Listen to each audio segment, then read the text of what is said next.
Fala, gente, tudo bem? Bem-vindo ao Bitcast 107, hoje com a presença ilustre do Daniel Federighi aqui, que é advogado e especialista em leilão de imóveis, e ele vem hoje aqui contar um monte de novidade pra gente. Daniel, muito obrigado por ter vindo aí, falou que vai revelar um monte de segredo pra gente, agradeço demais. E antes de começar, tem muita gente que não te conhece, a gente vai colocar todos os seus perfis sociais para o pessoal seguir você também, mas queria que você contasse um pouco mais. Quem não conhece você, quem que é o Daniel?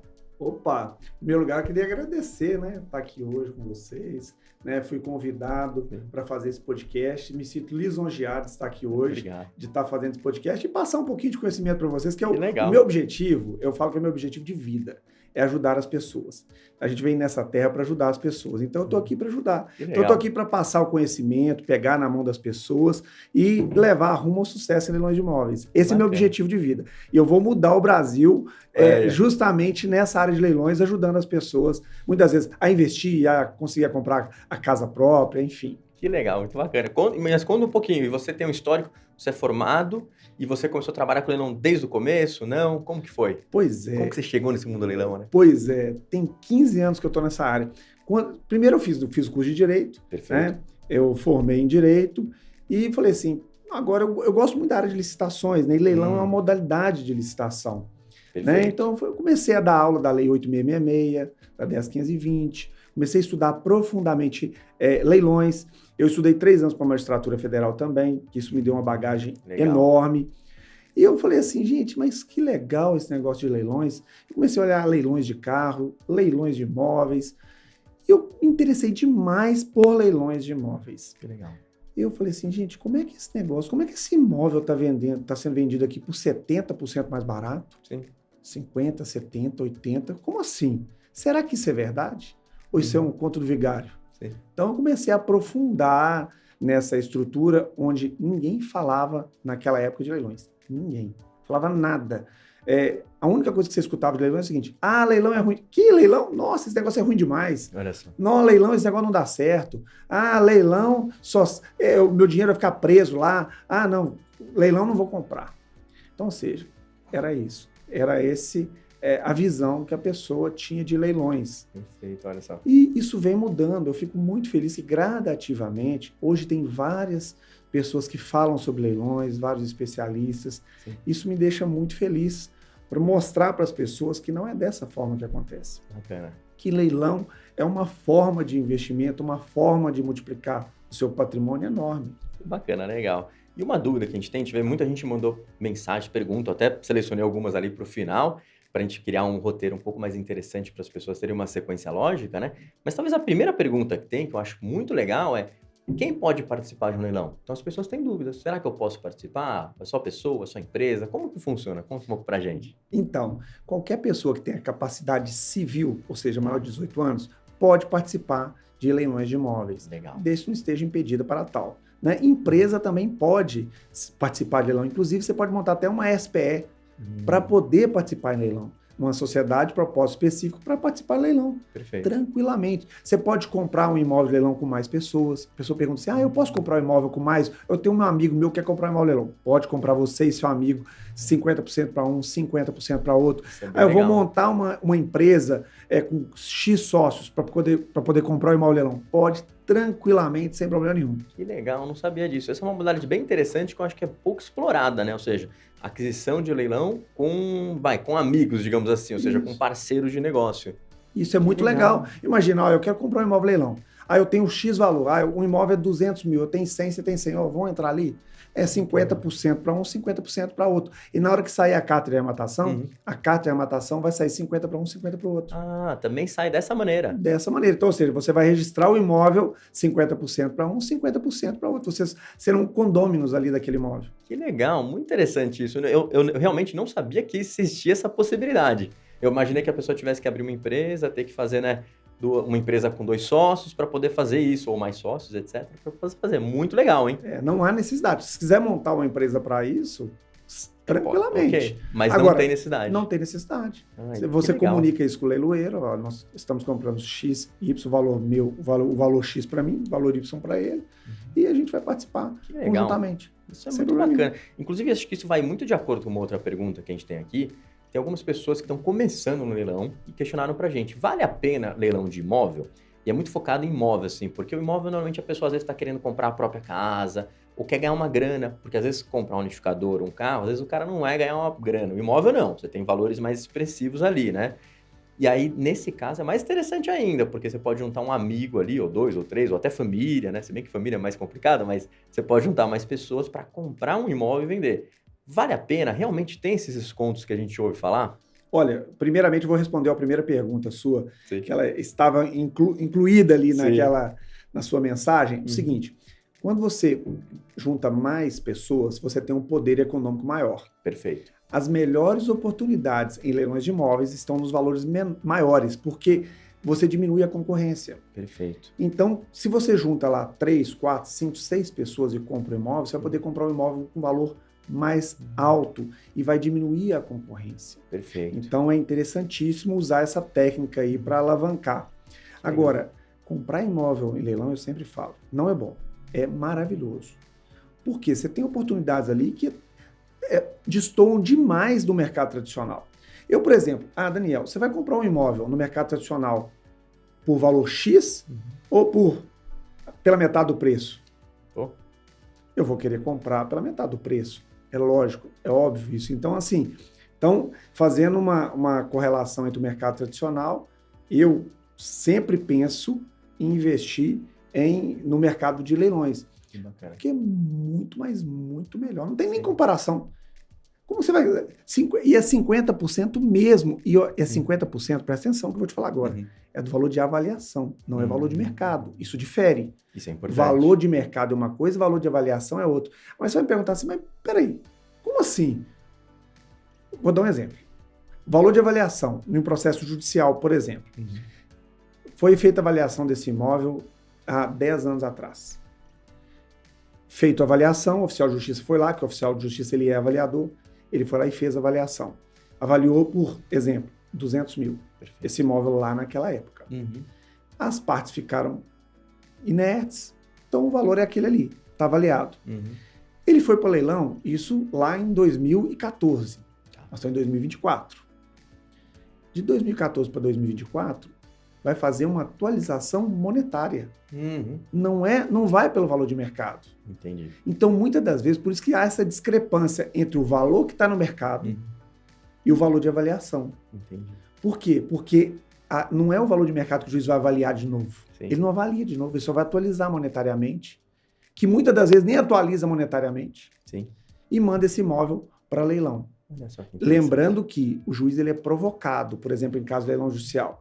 Se a parte A ou a parte B, né, o exequente não falou nada, executado falou, passou. Beleza. E vendeu o imóvel. Então, ou seja, é por isso que tem que entender que valor de avaliação é diferente de valor de mercado. Você quer comprar um imóvel em leilão? Qual que é o valor de mercado? Procure saber o valor de mercado. Esquece o valor de avaliação. Entendi, perfeito. Olha que interessante. E aí é muito legal, porque assim, a gente vê que um monte de gente está querendo começar e a gente sabe que existe uma bela oportunidade, porque você tem imóveis com valores excepcionais, tanto para a pessoa que quer comprar para morar, tanto para a pessoa que quer comprar para investir, né? Comprar e revender, comprar e alugar e assim diante, né? Mas muita gente tem preocupação, ou seja, tipo, como que eu vou, o que eu tenho que checar, como que faz para ver edital, será que o imóvel está ocupado ou não está? E aí até coloquei aqui um termo que um menino mandou aqui, que foi due diligence. Ele falou assim, o que tem que ver na due diligence para comprar um imóvel leilão, né? Ou seja, eu não sei se esse termo existe, até pode falar para a gente no caso de leilão, mas partindo do pressuposto que o que você precisa ter preocupação e checar antes de investir aí em imóveis em leilão? Vamos lá. A due diligence, ela é muito utilizada em imóveis comuns no mercado tradicional. Perfeito. Você checa ali a matrícula, você checa toda a estrutura do contrato de compra e venda, checa CND, enfim. São obrigações que são checadas no mercado tradicional. Essa analogia entre o mercado tradicional e o mercado de leilões, criou-se a due diligence imobiliária no mercado tradicional e a due diligence em leilões de imóveis. Perfeito. A due diligence em leilões de imóveis, ela é mais específica e mais complexa.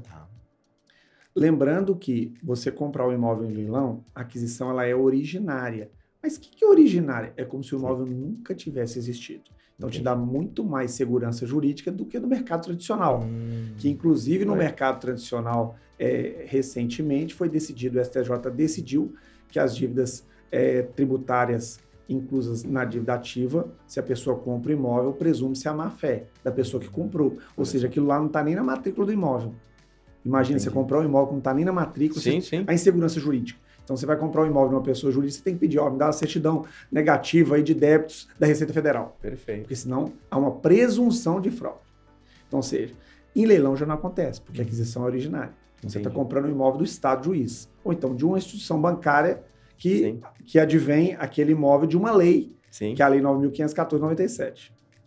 Então, ou seja, você comprar um imóvel em leilão, ele é extremamente seguro. Que legal. A due diligence processual em leilões de imóveis, você tem que analisar detidamente o edital. Você tem que olhar todas as particularidades do edital, porque o edital é que dita as regras do jogo. Perfeito. Então, você tem que analisar o edital. E muitas das vezes a pessoa não analisa o edital e coloca a culpa no leilão. Ah, leilão é ruim. Não, peraí, você não analisou o edital. Sim. Então, tem que analisar o edital. Se, por exemplo, vou te dar um exemplo. Vamos supor que no edital não contempla ali, existe a dívida de condomínio, dívida de PTU, mas não indica a sua responsabilidade. Ótimo, subroga-se no preço. Você vai me perguntar, mas o que é subrogação? Que nome difícil, que palavra difícil é essa? Por exemplo, você compra um imóvel por 200 mil, ele tem 50 mil de dívidas de condomínio e PTU, por exemplo. Você pagou com seus 200 mil, vai pagar esses 50 mil, vai subrogar no preço que você pagou. Perfeito. Então você não tira nada do bolso. Diferentemente, se no edital constar que a responsabilidade é sua. Então, se na hora de comprar um imóvel, você tem que fazer a análise. Espera aí, esse imóvel está 200 mil e eu vou assumir mais 50. Então, é 250 mil. Depois, não adianta, mas subroga-se no preço. Não. O edital é critério objetivo conforme a Lei 8.666. Perfeito. Não tem o que falar em relação a isso. As regras do jogo estão ali. Então, Legal. Tem que verificar. Isso é uma coisa. Tá. Outra coisa, você vai analisar a matrícula imobiliária. A matrícula imobiliária você tem que analisar com muita atenção. Por quê? Vou te dar uma pegadinha do malandro que vou te falar.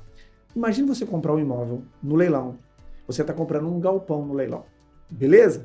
Comprou o galpão, só que esse galpão ele foi doado com destinação específica para montar uma fábrica de cerveja. Tá.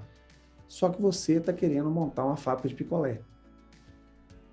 Imóvel com destinação específica, se você monta uma coisa diversa do objetivo inicial da doação, ele volta para o município, por exemplo. Olha só.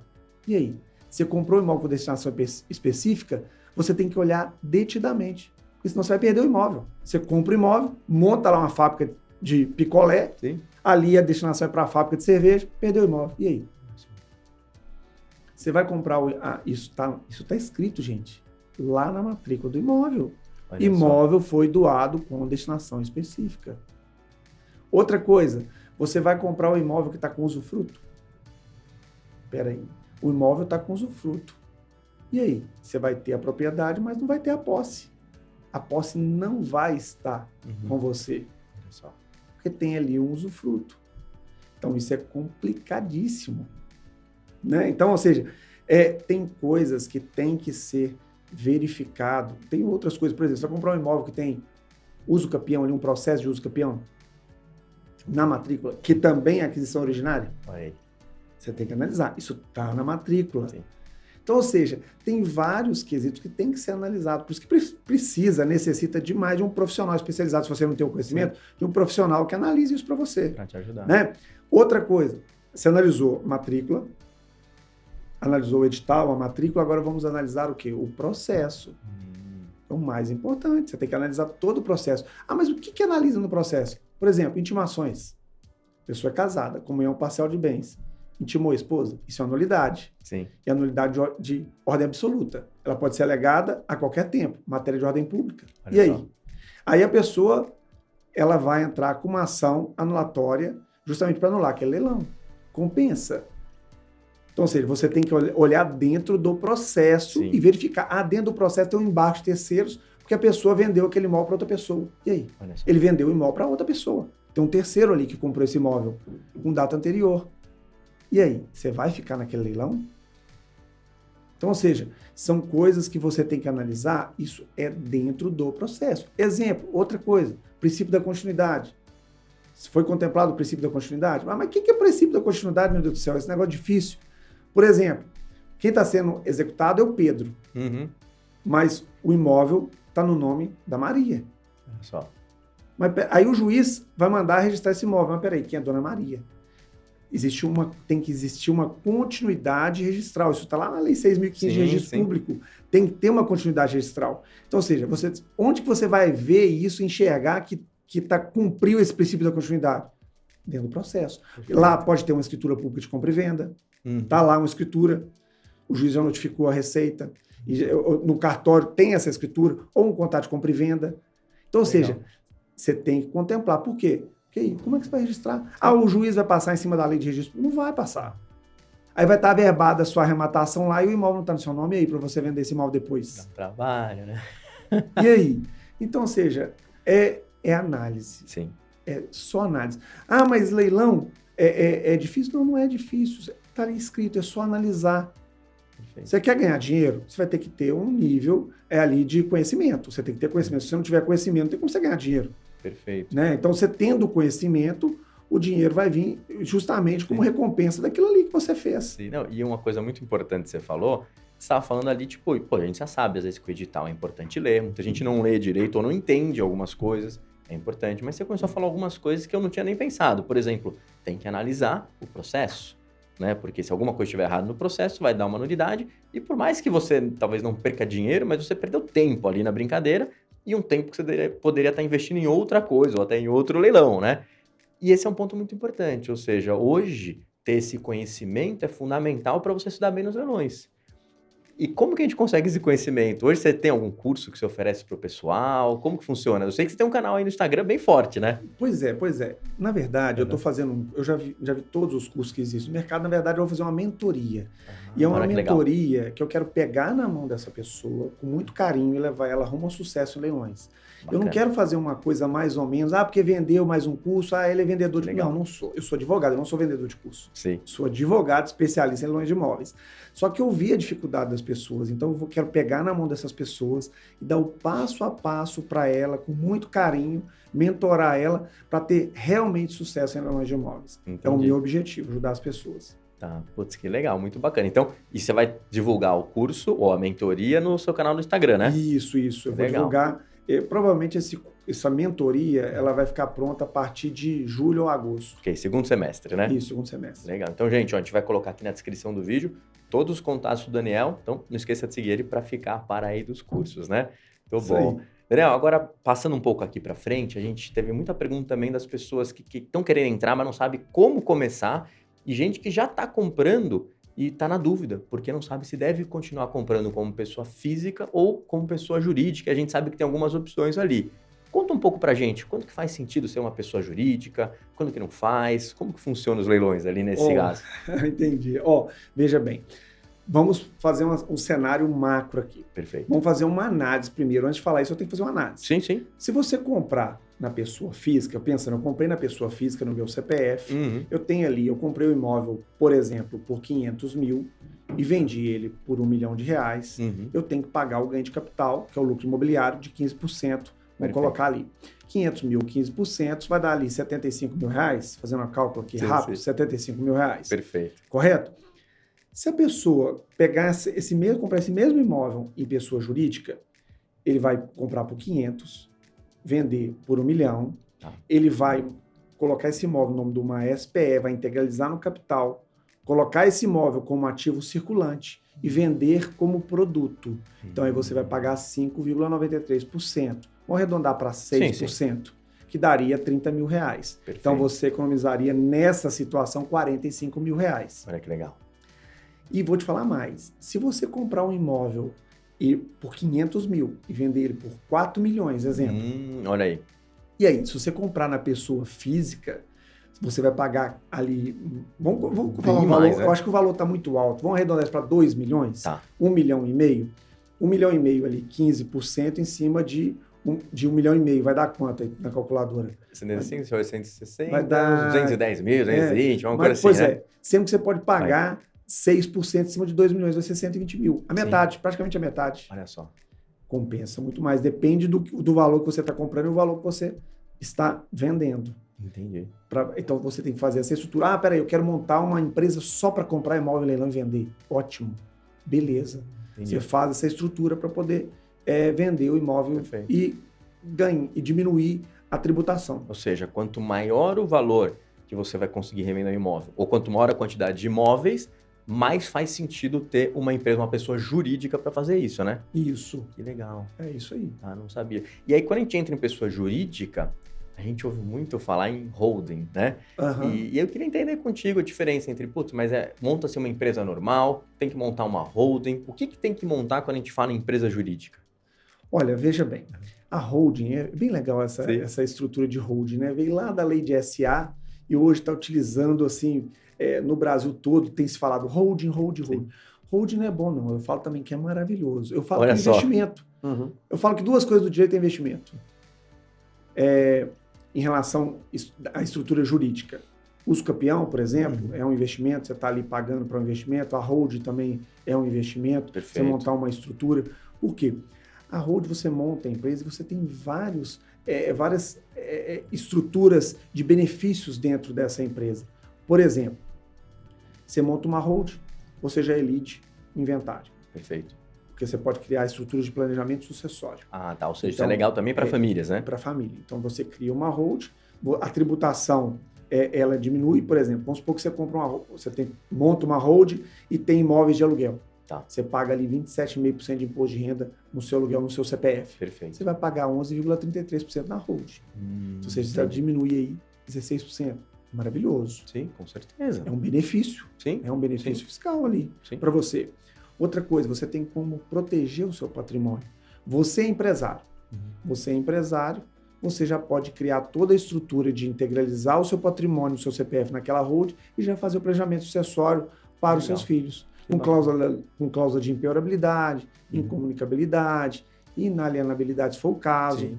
Né? Então, tem toda uma estrutura que você consegue fazer com holding. Holding te dá toda a estrutura de você proteger e diminuir o seu patrimônio e diminuir em termos tributários. Legal. Você consegue, na holding, por exemplo, a pessoa pergunta muito isso, mas o que eu faço? Eu vou perder o meu patrimônio, vai para os meus filhos, eu perdi meu poder. Você não perde nada, você vai ser administrador da holding.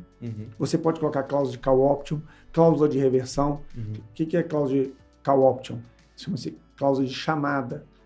Por exemplo, eu quero voltar essa cota para mim. Você volta, paga o valor irrisório ali e volta a cota para você de novo, do dia para a noite. Cláusula de reversão, por exemplo, biologicamente, os pais vão primeiro do que os filhos. Sim. Mas e se o filho falecer? E aí? Como é que fica essa cota? É verdade. Vai ter inventário? Volta para o doador. Olha que interessante. Entendeu? Então, ou seja, então tem várias estruturas que você consegue fazer na holding. Que legal. Você protege o patrimônio, faz um planejamento sucessório tranquilo. Por exemplo, você tem uma empresa, tem uma fazenda ali que tem toda uma estrutura empresarial. O patriarca fala assim, olha, é o seguinte, eu vou fazer agora o meu planejamento sucessório, mas eu quero que essa fazenda ela seja regida por essa e essa regra. Na minha ausência, no meu falecimento, vocês, né, que são os herdeiros, meus filhos, vocês têm que seguir isso. Como que você faz? Acordo de sócios. Olha que legal. Acordo de sócios. Até na venda, por exemplo, um quer comprar par do outro, como que vai comprar? Como vai fazer o valuation daquela empresa? Vai ser feito ali de acordo com o acordo de sócio. Então tem toda uma estrutura ali para você compor. Que bacana. Ou seja, a holding, de uma maneira geral, serve para fazer esse trabalho de sucessão, que é bem legal. Você consegue criar regras, como se fosse uma empresa mesmo, né? Que você vai criando regras, muitas vezes familiares ali, digamos, né? E aí uma dúvida que eu tenho, a gente está falando de sucessão. Então, muitas vezes a pessoa já tem os imóveis e, tá fazendo todo o trabalho para transferir isso para uma holding. Na medida que você tem essa holding e você fala, eu quero comprar para aumentar essa holding, né? Comprar imóveis e vender e continuar fazendo trabalho. Você também pode fazer isso. Normal, você monta uma holding imobiliária. Para isso. Justamente a lei fala que até 50% do capital só vai mudar em relação ao ITBI, né?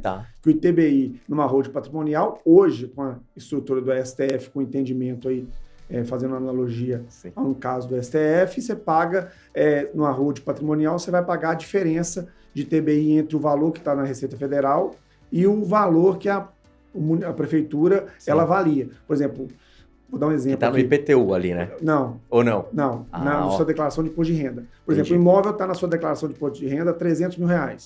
a prefeitura avalia ele por 1 milhão. Tá. Você vai pagar os 3%, se for o caso, se o município cobrar 3%, Tá. em cima de 700 mil. Ah, Aí tá. você vai pagar aquele 21 mil reais em cima daquela diferença, na patrimonial. Perfeito. Na imobiliária não existe isso. Na imobiliária você vai pagar o ITBI total. Você vai pagar em cima da totalidade do empreendimento. Mas que são fins ligeiramente diferentes, na verdade, né? É diferente. Um é só um cofrinho para patrimônio, o outro não. Vai ter uma atividade empresarial. Vai comprar e vender imóveis. Entendi. Você pode montar uma holding para leilões. Então isso é muito importante, porque aí você precisa de uma consultoria ou de alguém ou estudar pelo menos, né?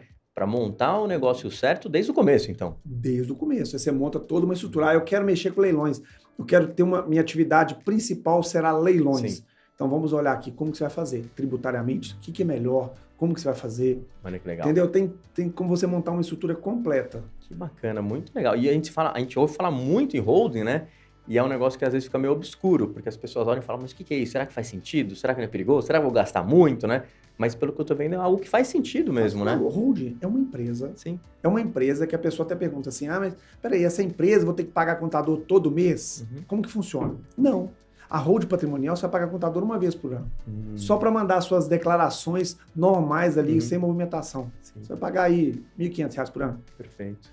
Diferentemente da holding imobiliária, que vai precisar do contador para fazer a contabilidade. Sim, porque aí você Normal. também tem um giro mensal maior, né? Você gira, você está girando ali, você está ganhando dinheiro. Entendi. Então é diferente, são duas coisas diferentes. Que legal, mas muito interessante. No Brasil, ainda está muito incipiente essa, né? Está muito no início ainda essa estrutura de holding.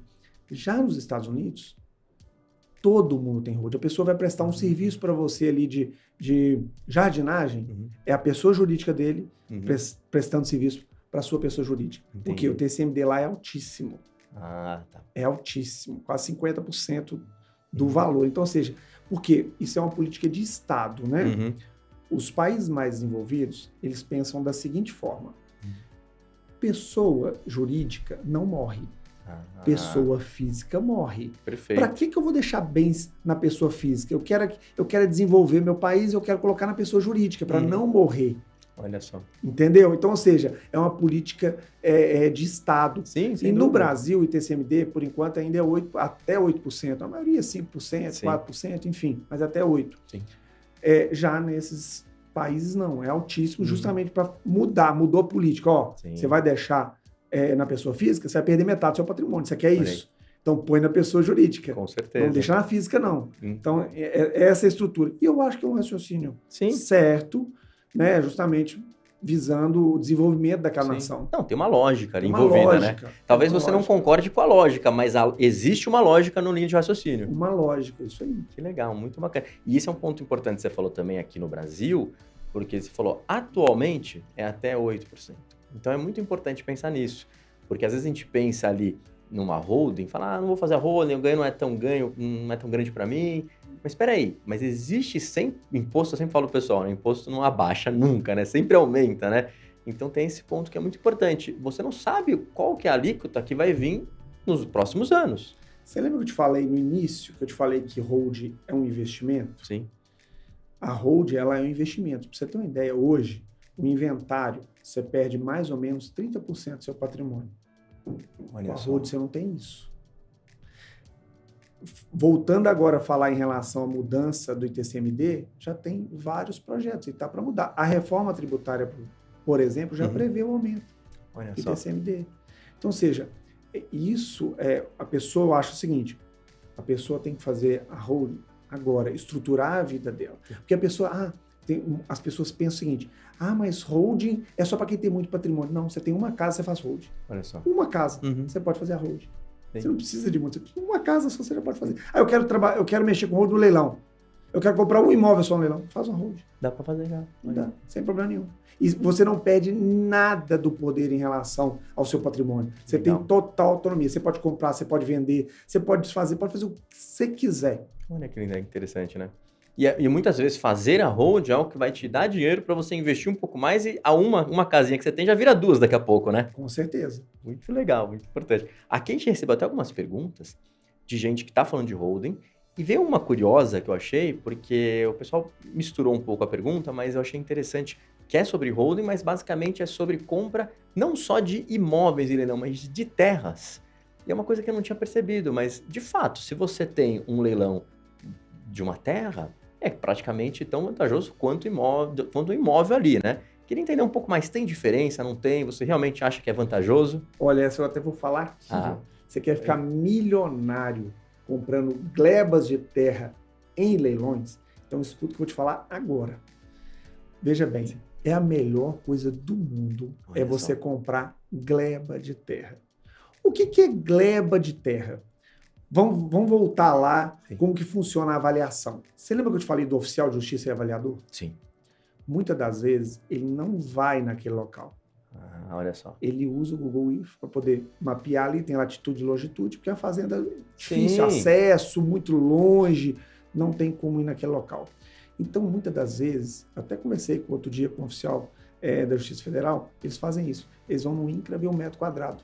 Quanto que é um metro quadrado ali? Ah, é 5 mil reais. Ah, tem 10 hectares? Aí faz o cálculo. Faz a conta e já era. Né? Aí, na verdade, nem é um metro, não. Ele faz o cálculo ali do hectare. Tá. Quanto que é o valor do hectare? É 5 mil, 10 hectares, 50 Perfeito. mil. Tá ótimo. É isso. Então, ou seja, é feito esse cálculo. E aí, na hora que você olha lá no leilão, você vê lá, gleba de terra, fulano de tal. Gente, mas gleba de terra, na hora que você vai ver, é uma fazenda. É um negócio gigantesco, uma coisa maravilhosa. Inclusive, eu fiz um podcast falando sobre isso. Teve um Olha só caso que que legal. eu participei. Eu vi. Sim. Eu fui no leilão. Eu fui no leilão. Ninguém te contou, né? Não, fui no leilão. Escuta essa história. Eu fui no leilão e fiquei impressionado. Antigamente, isso deve ter uns 8 anos atrás, os leilões não tinham leilão online. Era leilão físico. E eu fui no leilão, lá em Belo Horizonte. Eu fui no leilão e eu estava olhando lá, eu fui tomar um café, tinha um lugarzinho assim para tomar café, eu fui lá tomar café e tinha uma senhora indignada. Indignada.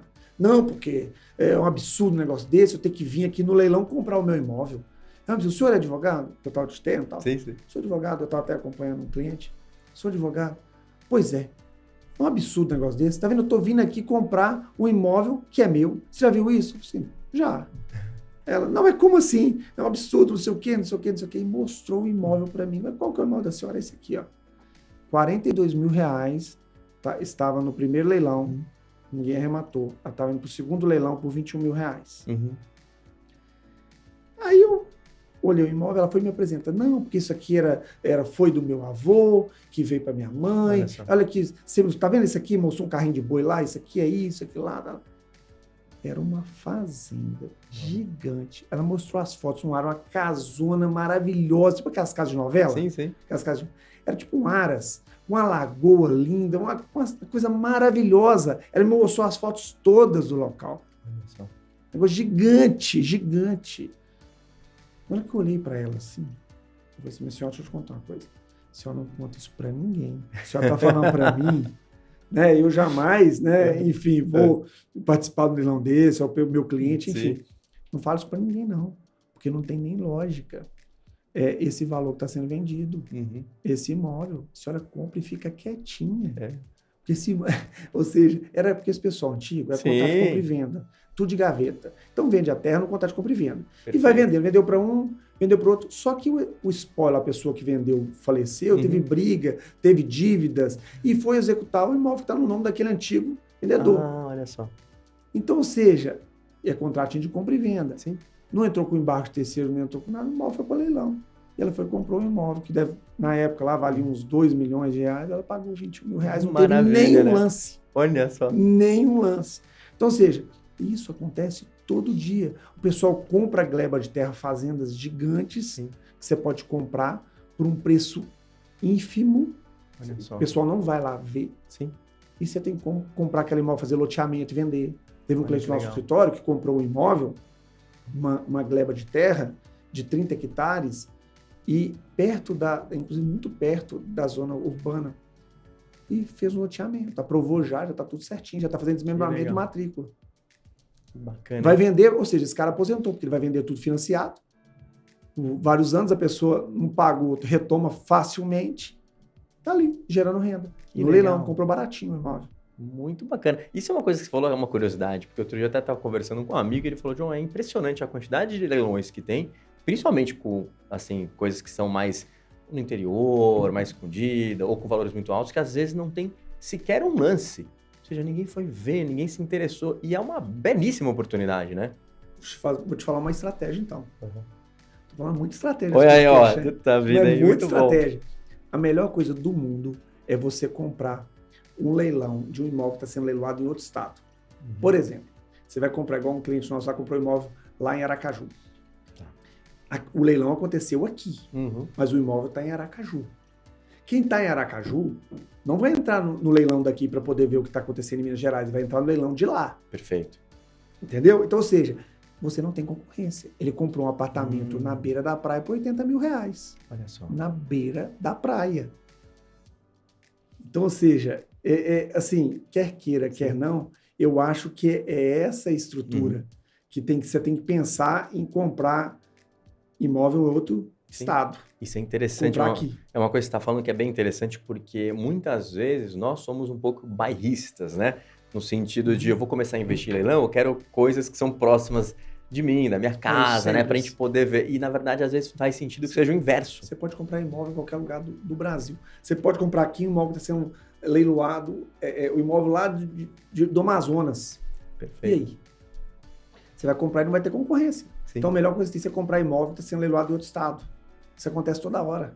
Perfeito. Olha que interessante. Isso é uma técnica. Sim, com certeza. De oportunidade para elidir a concorrência. Que legal. E essa mesma pessoa que mandou a pergunta aqui, ela também questiona uma coisa muito interessante, que ela mora fora do país. E ela estava, até no caso, ela estava se interessando aqui por um imóvel, para terras, etc. Né? Mas ficou também uma outra dúvida, se ele pode participar de leilão ou ele pode também criar holdings relacionados, tipo, sendo que ele mora fora do país. Isso é possível? Ou não tem problema nenhum com isso? Veja bem, você pode morar em qualquer lugar do mundo e comprar imóvel em leilão no Brasil. Perfeito. Qualquer leilão, qualquer lugar do planeta. E não precisa ser brasileiro também, não. Olha só. Desde que você tenha todos os requisitos ali, para você ter o CPF no Brasil, enfim. Perfeito. Você pode comprar naturalmente. O leilão é online. Sim. Boleto vai para você online. Tudo online, pagamento, sim. Tudo. Não tem que...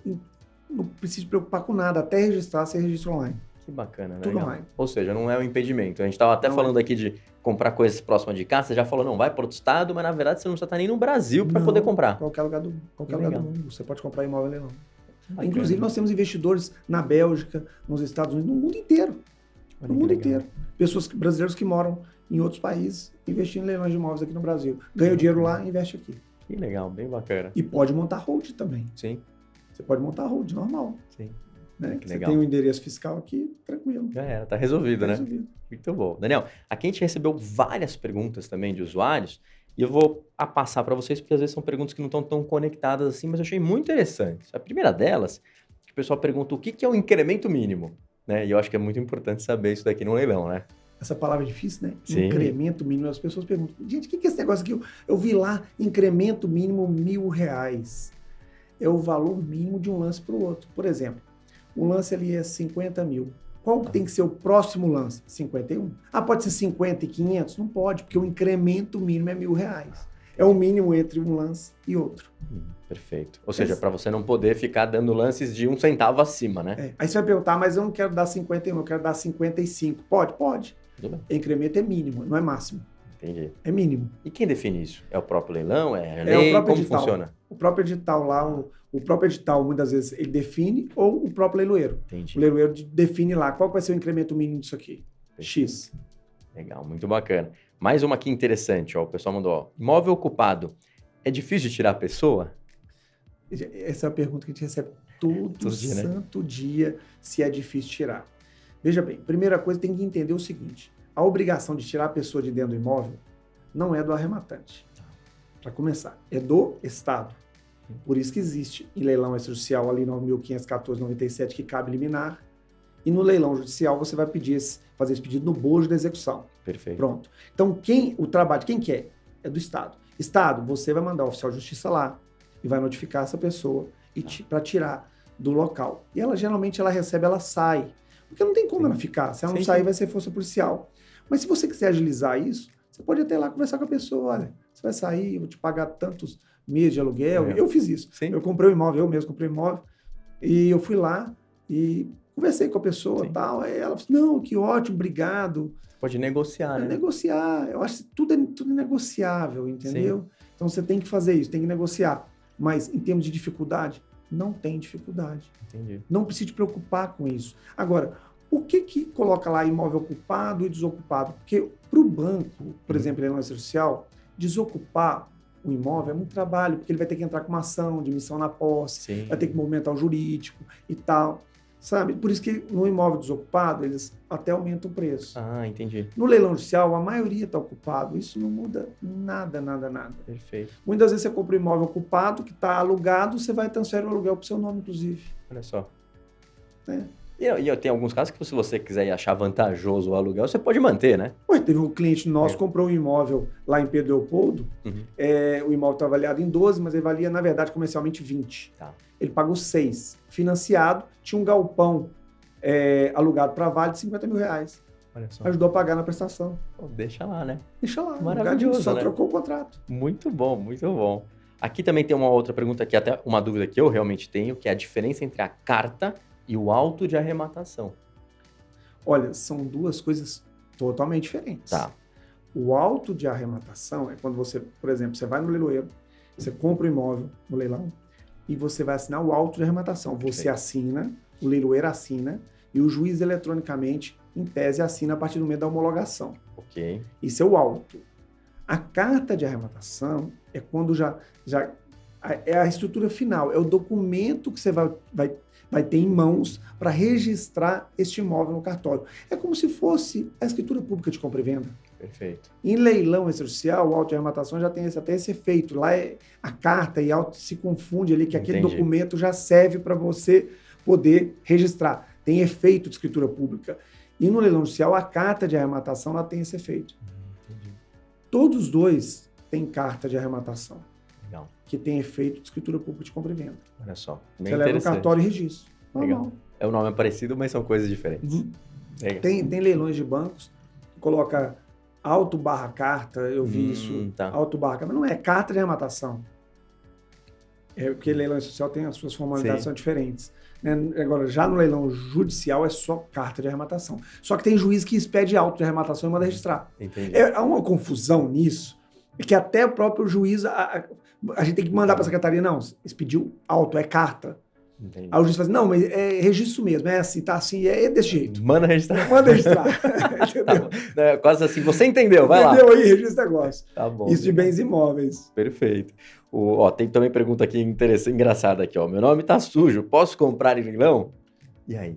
Olha, vamos lá, vamos distinguir. Sim. Leilão extrajudicial de leilão judicial. Tá. No extrajudicial, se você for financiar, você vai precisar de uma análise de crédito. Perfeito. Então, se você tiver com restrição no nome, em leilão judicial você não compra. Dificilmente. Salva à vista, que você vai pagar à vista, acabou. Não tem problema. Se não é judicial, você... tenho dinheiro aqui, vou pagar. Pagou sem problema nenhum. Ah. Já no leilão judicial, você pode estar desempregado, autônomo, com nome sujo, processo, o que for. Tá. Você pode dar 25% de entrada e até 30 parcelas, que não tem juros. Não existe juros. Olha só. É só correção. Uhum. E você não tem nenhum tipo de restrição em comprar o imóvel. Sem problema nenhum. Eu achei que ia ser ao contrário, mas na verdade não. Olha só. E vou te falar uma coisa, aproveitando o ensejo. Sim. Se você comprar um imóvel em leilão, parcelado, eles me perguntam, você tem a carta de arrematação? Uhum. Você pode comprar um imóvel em leilão parcelado e solicitar ao juiz uma hipoteca judiciária. Que você já registra o imóvel no seu nome e vai pagando parcelamento. Olha só. É sensacional. Poxa, bem interessante. É a hipoteca judiciária. Muitas vezes a pessoa não abre mão desse instituto jurídico que existe. Sim, sim. E não solicita a hipoteca judiciária. O juiz só vai liberar para você essa carta de arrematação no final do pagamento. Entendi. Então você tem que usar esse artifício agora e já solicitar essa hipoteca judiciária. Legal. E aí você até falou de hipoteca, me lembrou de uma outra palavra que é penhora. O pessoal mandou pergunta aqui sobre penhora. Mandaram aqui, pode comprar imóvel com penhora na matrícula?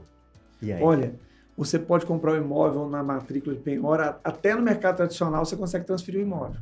Olha só que aí é diferente, no mercado tradicional tem uma diferença, né? No mercado tradicional, se você compra um imóvel com penhora, você vai responder por aquilo ali, né? Ou seja, você comprou ciente. Inclusive, nós temos até uma súmula que fala sobre isso. Já em leilão, a aquisição é originária. Pode ter penhora, pode ter indisponibilidade. Eu até brinco. Quanto mais penhora e mais indisponibilidade, melhor é. Porque vai diminuir a concorrência, porque a pessoa não, né, Sim. não está vendo esse podcast aqui Sim. e está morrendo de medo. Pode comprar sem problema nenhum. Tiver lá 200 penhoras, sem disponibilidade, irrelevante para o processo. Porque o próprio juiz, você vai pleitear esse juízo para que ele informe aos juízos que gravou essa indisponibilidade ou penhora que a retire. Olha só. Então, que foi, inclusive, informando que foi arrematado aquele imóvel. Então, não tem problema nenhum. Que legal, Sem problema. bem bacana. Porque é uma coisa que as pessoas ficam um pouco com medo, às vezes, né? Ouvir esses nomes aqui, a pessoa fica meio... Fica, porque você vê a matrícula, você vai ver aquela matrícula, aquele tanto de penhora, aquele tanto de disponibilidade, você assim, nossa senhora, não vou comprar não. Pode comprar tranquilo. Ou seja, um imóvel tem 10 penhoras ali, foi leiloado, você comprou, em teoria você pode pedir para o juiz e falar, olha, esse imóvel não é mais da pessoa que tinha 10 mil penhoras ali em cima, veio para mim, eu quero tirar essas penhoras porque não é mais o mesmo proprietário. Na verdade, eu acredito o seguinte, quando você compra pela aquisição ser originária, você comprou o imóvel, o juiz pediu a carta de arrematação, você vai solicitar ao juízo que informe aos outros juízos competentes que aquele imóvel foi arrematado, para que eles baixem o gravame. Entendi, Aí perfeito. eles baixam esse gravame, manda o ofício para o cartório para baixar. Ok, perfeito. Sem problema nenhum. Mas é importante você saber disso para você solicitar essa informação, né? E com certeza absoluta. Legal, muito bacana.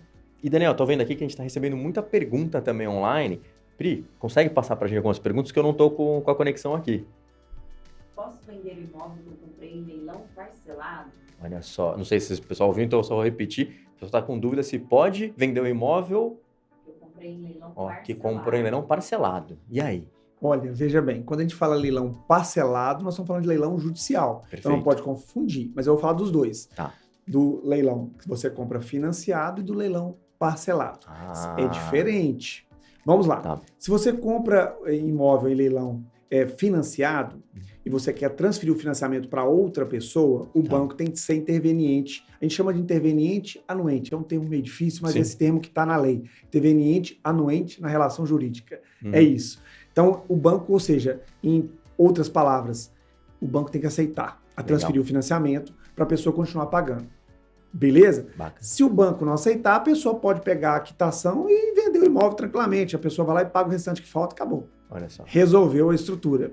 No leilão parcelado, nós não temos isso. Não existe o Estado para ser interveniente. Então, em tese, não pode vender. Mas você pode fazer um contrato de compra e venda normal, em que pediu o boleto judicial, quitar o valor total que falta a pagar, automaticamente o imóvel vai ser transferido para o seu nome primeiro e, no mesmo ato, transferido para o nome da outra pessoa. Porque aí você faz uma escritura pública ali, tudo bonitinho, já o imóvel já está quitado, mas em um mesmo ato você consegue fazer os dois procedimentos. Mas você pode fazer só dessa forma. Tem que quitar. Legal. Não tem como transferir o parcelamento. Entendi. Não existe. Perfeito. Só quitação. Tá, tem que fazer, né? Vamos lá, Pri. Próxima, tem mais aí? Eu já vi que tem bastante pergunta, que ela tá ansiosa ali para fazer a perguntinha. Imóvel com inquilino é um problema? Imóvel com inquilino, hein? E aí? Olha, imóvel com inquilino pode ser um problema ou uma solução. Ok. Como assim? Como assim? Não é como problema e solução. O problema é se aquele imóvel que está alugado está averbado na matrícula do imóvel aquele contrato de locação com cláusula de vigência. Tá. Porque aí você vai ter que cumprir aquele contrato de locação. Perfeito. Caso contrário, você pode até tentar, para ser uma solução, a negociar com esse inquilino. Legal. Você negocia com ele e fala o seguinte, olha, eu comprei o imóvel, esse imóvel eu comprei para locação e eu tenho interesse de alugar para você. Que legal. Você quer alugar? O valor é esse. Então você consegue resolver a situação. Se ele não quiser, você consegue tirá-lo do imóvel tranquilamente, uma vez que você vai ter a emissão na posse. Que legal, bacana. Sem problema. Bom saber, ó, mais um. E tem alguns pontos. Às vezes você tem um contrato que está vigente, mas é um contrato bom. Você pode manter, né? E às vezes você vai pegar um contrato que talvez está vigente, mas vai terminar em 2 meses. Fala, 2 meses não é um problema aguentar, né? Espera. Legal, muito bom. Vamos lá, Pri, próxima. Qual a base de cálculo do ITBI no leilão? Base de cálculo ITBI, sempre ITBI, Olha, hein? o STJ já pacificou que a base de cálculo no ITBI em leilão é o valor da arrematação. Então não adianta a prefeitura colocar valor de avaliação, que é a base de cálculo, é o valor da arrematação. Perfeito. Mas e se a prefeitura manda o boleto do valor de avaliação? O que você vai fazer? Mandado de segurança. Entendi. Mandado de segurança. Não existe outra alternativa a não ser o mandado de segurança. Sim. Caso eles mandem, porque normalmente também não manda, que já sabe como funciona. Tem prefeituras que ainda estão mandando. Insistem, né? Pagou, então beleza. Olha só, essa é verdade, né? O cara manda o boleto, pagou, já era. Mas cabe até uma repetição do indébito aí numa ação de cobrança. Perfeito. Vamos lá. Mas tem mais, Pri? Sim. Opa! Eita, vamos lá. Leilão for anulado, eu perco meu dinheiro? Ih, anulação de leilão e dinheiro, vamos lá. Olha, veja bem, se o leilão for anulado, não muda nada. Seu dinheiro você não perde nunca. Tá. Vai ser devolvido o valor que você pagou para aquele imóvel, bem como o valor do leiloeiro vai ser devolvido para você. O valor do leiloeiro também. Também. Tudo vai ser devolvido Tá. com a correção devida, sem problema nenhum. Então não precisa de preocupar. Você lembra que eu falei que a aquisição é originária? Sim. Então não tem problema. Legal. Isso é um ponto importante, né? Porque muita gente fica preocupado, fala, vou perder o dinheiro e tal. Não. Talvez você possa perder um pouco de tempo ali na brincadeira, né? Por isso que é importante, você falou, ver o processo, ver aqueles pontos. Mas é muito interessante, porque o dinheiro, efetivamente, você não perde. Jamais. Legal. Você pode ficar tranquilo que o dinheiro você não perde nunca. É um investimento que você está fazendo ali. Jamais. Na verdade, quando você entra nessa relação, o arrematante, ele entra para ajudar o processo. Bacana. Né? No caso de leilão judicial. Sim. Né? E no caso de leilão judicial, você está ajudando ali o banco a receber o valor da dívida. Legal. Então, você sempre entra para ajudar. Tem que ter esse mindset de estar entrando para ajudar. Você está entrando para ajudar uma das partes ali. Então, é esse o raciocínio. Que bacana, legal. Vamos lá, temos mais aí? Tem bastante, né? O que é preço vil? Preço vil, hein? Preço vil. Olha a polêmica do preço vil. Preço vil nada mais é do que preço baixo. Vil. Tá muito baixo. Veja, nós temos duas situações. Ninguém fala isso. Ninguém. Nós temos o preço vil lá do processo, lá da penhora. Perfeito. Penhorou o imóvel, a pessoa ela tem que entrar com embargos da penhora e alegar preço vil naquele momento. Olha, você avaliou esse imóvel muito barato. Aí você briga ali em termos de avaliação. A pessoa confunde esse preço vil com o preço vil lá do artigo 903, dos 10 dias depois que você fez a arrematação. Tá. São coisas totalmente diferentes. Aquele preço vil ali é se o juiz determinou que o imóvel a ser vendido por 50% do valor, foi vendido por 40%. Olha só. O imóvel foi vendido com preço vil.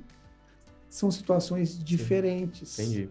Tá? E a pessoa, muitas das vezes, o executado, ele quer alegar preço vil nessa hora, já era. A gente fala no direito que precluiu. Sim. Passou o prazo, não tem como mais. O preço vil ali é outro preço vil. Perfeito. E a pessoa confunde esse preço vil com o preço vil do processo. Entendi. São duas coisas distintas. Olha só, que é sempre uma coisa complicada. Pessoal, eu já me confundi muito com isso aí também, bem né? Diferente. Vamos lá. Como não cair em leilão falso? Leilão falso é complicado, hein? Vamos lá, conta pra gente. Olha lá, pessoal, leilão falso, como não cair? Se você utilizar esse procedimento que eu estou fazendo agora, você não vai cair em leilão falso. Até porque, Daniel, só te cortando, mas é um ponto importante. A gente falou no outro ali, o dinheiro sempre é devolvido, né? A menos que você entre no leilão falso, né? Se entrar no leilão falso, aí não tem como. Exatamente. Né? Primeiramente, você tem que entender em relação aos leiloeiros. Tá. Todos os leiloeiros oficiais estão registrados na junta comercial do seu estado. Primeira coisa que você tem que saber. Junta comercial por estado. Por estado. Tá. Então, você vai entrar na junta comercial do seu estado e vai verificar se aquele leiloeiro cadastrado está lá. Perfeito. Então, ou seja, se você viu um leilão ali do leiloeiro X, você vai ligar para o leiloeiro e confirmar todas essas estruturas que estão ali dispostas naquele leilão. Primeira coisa. Legal. Depois de feito isso, para você verificar antes, porque isso aí você tem certeza absoluta que você está ligando para o leiloeiro, você tem um site certo do leiloeiro, você tem como conferir todos os dados lá na junta comercial. Legal. Mas vamos supor que você não faça isso, você quer verificar aquele site. Tem um negocinho que chama WVoice. O WVoice tem lá no registro BR, você entra no registro BR, sim. Vai lá em WVoice, você vê a data que aquele site foi criado. A maioria daqueles sites são criados com 3 meses, 4 meses, está ali dando cano no mercado. Sim. Tá? E você vai no GoDaddy também, se for .com.br, no registro. Se for .com, no GoDaddy. Sim. Aí você olha nos dois. Tem um sitezinho aí, .net, não sei o quê. Sim, vai. Entendeu? Então são sites que você... pode existir? Pode, mas você vai verificar isso lá na própria junta comercial do estado. Perfeito. Tem a Aleibras, salvo engano, ela também informa ali os sites falsos. Tem ali uma lista de sites falsos. Que legal. Também. Mas se você seguir essa dica que eu estou te falando de verificar o W-Voice Uhum. e de verificar em relação ao leiloeiro mesmo, propriamente Sim. dito, você não vai cair Legal. em golpe. Porque muitas vezes eles trocam uma letra. Sim, sim.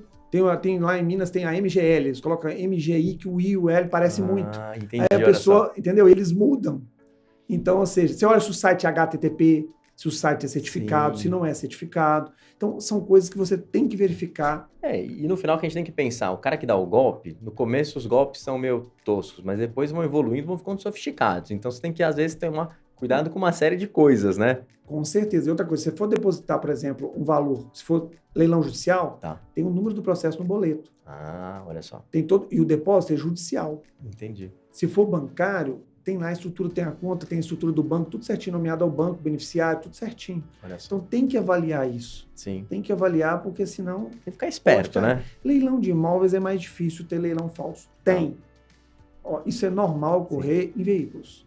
Peça, equipamentos. Entendi. Que é mais complicado. E aí você falou um ponto importante, porque, lógico, você tem que tomar um certo cuidado. Às vezes você conhece já as marcas, então, você conhece a Superbid, você tem marcas conhecidas, você fica um pouco mais seguro. Aham.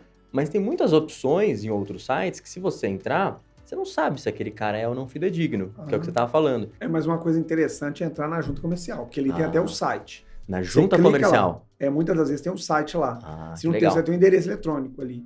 Então, E aí você sabe qual que é o endereço certo. certinho. Então é ali, é a junta comercial. Entendi. Perfeito. E aí, por exemplo, você tem um site de leilão. Tem vários leiloeiros, às vezes, ali, né? Como que a gente consegue encontrar a informação do leiloeiro? Você falou que é por estado, né?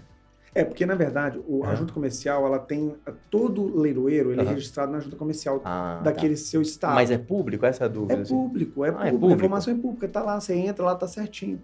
Tá escrito lá o nome do leiloeiro, o número dele, a data que ele credenciou, qual que é o site, tá tudo escrito lá. Ou seja, Vai em leiloeiros oficiais. Ou seja, você não precisa efetivamente ser um advogado que entende, Não. ter uma OAB. Não, você pode ser um usuário normal, entrar ali e ter essa informação. Normal, tá ali. Que A legal. informação tá ali. É pra isso, é pra consultar. Putz, legal, muito bom. Não Informação sabia essa. pública. Muito legal, muito bacana.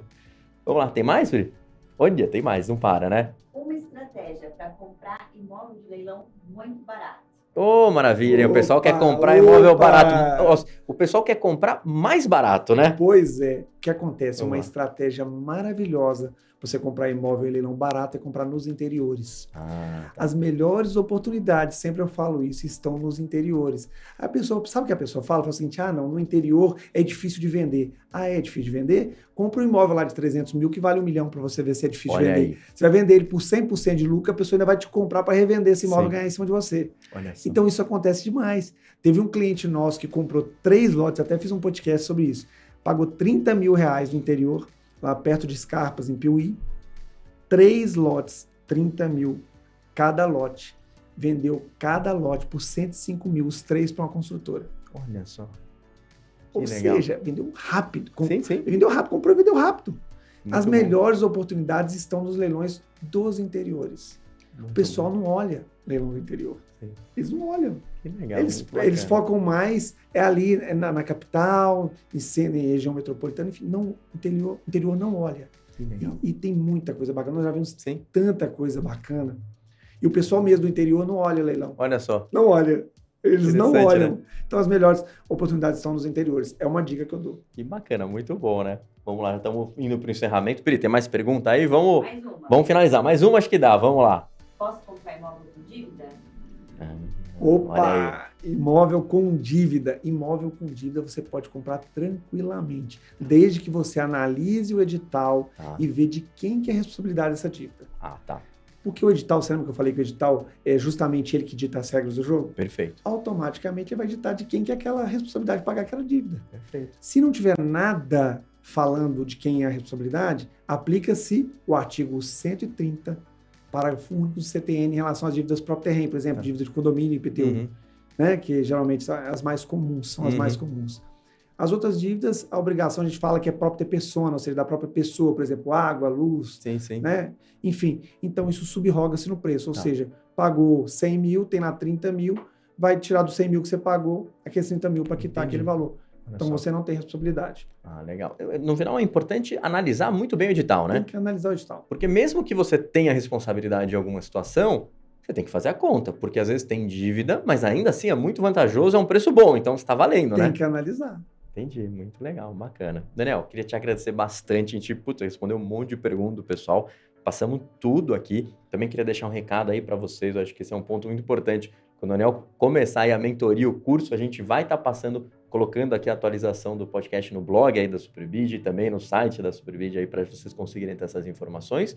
Mas não esqueçam de seguir o Daniel, que vai sempre colocar em primeira mão aí, né? Vou colocar todos os perfis do Daniel aqui na descrição do vídeo, também no blog, em todas as informações para você seguir. Daniel, queria te agradecer. Eu acho que para finalizar, deixar uma mensagem aí para quem está começando aí nos leilões, né? Em primeiro lugar, agradeço muito, né, estar aqui hoje contribuindo e passando meu conhecimento. Espero que eu possa cada dia mais ajudar milhares de pessoas nesse Brasil, pessoas aí no Brasil todo, a investir em leilões de imóveis e ter muito sucesso, a mudar de vida. Esse é o meu objetivo, fazer que as pessoas mudem de vida, né, e comecem a enxergar leilão de uma outra forma. Isso aí. Aí, gente. Até o próximo. Obrigado.